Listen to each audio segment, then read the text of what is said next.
السلام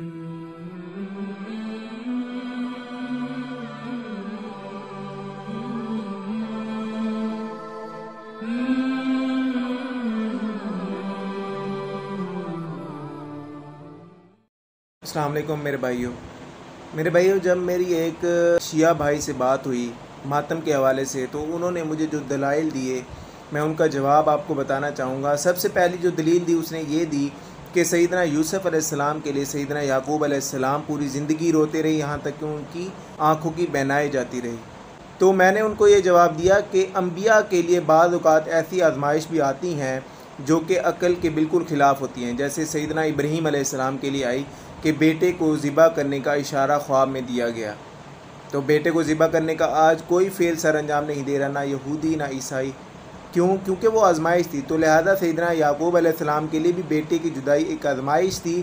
وہ اللہ تعالیٰ کی بارگاہ میں صبر کرتے رہے۔ صبر جمیل ان کے بارے میں آتا ہے، صبر جمیل کے باوجود وہ اپنے بیٹے کے لیے آنسو بہاتے رہے، اور یہ غم سے ہم منع نہیں کرتے۔ تو اس نے دوسری دلیل یہ دی کہ غم میں ہمیں پتہ نہیں چلتا کہ ہمارے ہاتھ پاؤں کہاں چلے جاتے ہیں، کہ انسان خود کو مارنا شروع ہو جاتا ہے، پیٹنا شروع ہو جاتا ہے، بال نوچنا شروع کر دیتا ہے، کپڑے پھاڑنا شروع کر دیتا ہے۔ تو میں نے کہا میرے بھائی، آپ اپنی نہج البلاغہ جس میں سیدنا علی علیہ السلام کے خطبے ہیں وہ پڑھ کے دیکھ لیں۔ اس نہج البلاغہ میں خطبہ نمبر 232 ہے کہ نبی علیہ السلام کی وفات پر سیدنا علی علیہ السلام کیا فرماتے ہیں۔ سیدنا علی فرماتے ہیں کہ یا رسول اللہ، میرے ماں باپ آپ پر قربان ہوں، آپ کی رحلت فرمانے سے نبوت، خدائی احکامات، آسمانی خبروں کا سلسلہ قطع ہو گیا ہے۔ اس سے ایک تو عقیدہ امامت کی بھی نفی ہوئی، جو کہ کہتے ہیں کہ اماموں پر ابھی بھی اللہ تعالیٰ کی طرف سے الہام آتا ہے، وحی آتی ہے۔ آگے آپ فرماتے ہیں کہ اگر آپ نے صبر کا حکم اور نالہ و فریاد سے روکا نہ ہوتا تو ہم آپ کے غم میں آنسوں کا ذخیرہ ختم کر دیتے۔ اگر ہم پوری زندگی آپ کے غم میں آنسو بہاتے رہیں اور غمگین ہوتے رہیں تو بھی آپ کی وفات کی مصیبت اس مقابلے میں کم نہیں ہے۔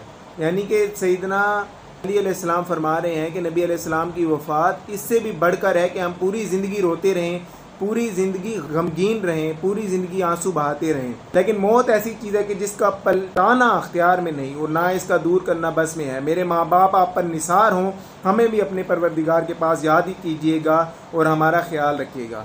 تو سیدنا علی علیہ السلام نے فرمایا کہ نبی علیہ السلام کی وفات، نبی علیہ السلام کی شخصیت تو سب سے بڑھ کر ہمیں محبوب ہے، لیکن نبی علیہ السلام نے ہمیں غمگین ہونے کی ایک محدود لمٹ بتائی ہے جس سے ہم باہر نہیں جا سکتے۔ تو لہذا غمگین ہونے کی بھی ایک لمٹ ہے۔ تو سیدنا علی نے فرمایا کہ اگر پوری زندگی نبی علیہ السلام کی ذات پر ہمیں غمگین ہونا پڑتا ہم غمگین ہوتے، جبکہ نبی علیہ السلام نے ہمیں منع فرمایا کہ اتنا زیادہ غلو نہیں کرنا غم میں بھی۔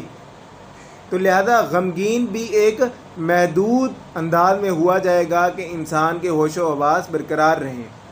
آنکھوں سے آنسو نکل آنا یہ فطری بات ہے، کسی شخصیت کا یاد کر لینا یہ بھی فطری بات ہے، لیکن اس شخصیت کو مخصوص کر لینا یہ صحیح نہیں ہے۔ سیدنا حسین علیہ السلام کی شخصیت کو لے کر بیٹھ جانا، رونا دھونا یہ صحیح نہیں ہے۔ سیدنا حسین علیہ السلام کی شخصیت کے ساتھ ساتھ سیدنا حسین علیہ السلام کا وہ نظریہ جس کے لیے آپ نے جان دی، جس کے لیے آپ نے قربانی دی، جس کے لیے آپ کو سید الشہداء کا اور جنتی سردار ہونے کا لقب دیا گیا، نبی علیہ السلام نے دیا۔ تو لہذا اس نظریے پر بھی فوکس کرنا چاہیے۔ سیدنا حسین علیہ السلام نے کبھی نہ کبھی تو فوت ہو جانا تھا، کیونکہ انسان تھے، قیامت تک تو زندہ نہیں رہنا تھا۔ لہذا یہ بات سمجھنے کی ہے کہ ہمیں سیدنا حسین علیہ السلام کے نظریے کو بھی دیکھنا چاہیے کہ ہماری زندگی میں، ہمارے کردار میں سیدنا حسین علیہ السلام کتنا عمل دخل ہے، کہ ہم سیدنا حسین علیہ السلام کے نظریے پر، سیدنا حسین علیہ السلام کے اس قربانی کے پیش نظر جو مقصد تھا اس پر کتنا عمل کر رہے ہیں۔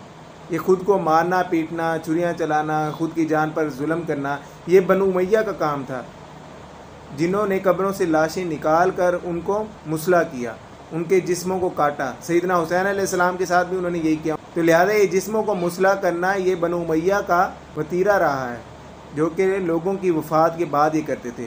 اور یہ میرے شیعہ بھائی اپنی زندگی میں اپنی جانوں پر مسلح کرتے ہیں اور کیا کہتے ہیں کہ ہم حسین علیہ السلام کے حیدر کے ماننے والے ہیں۔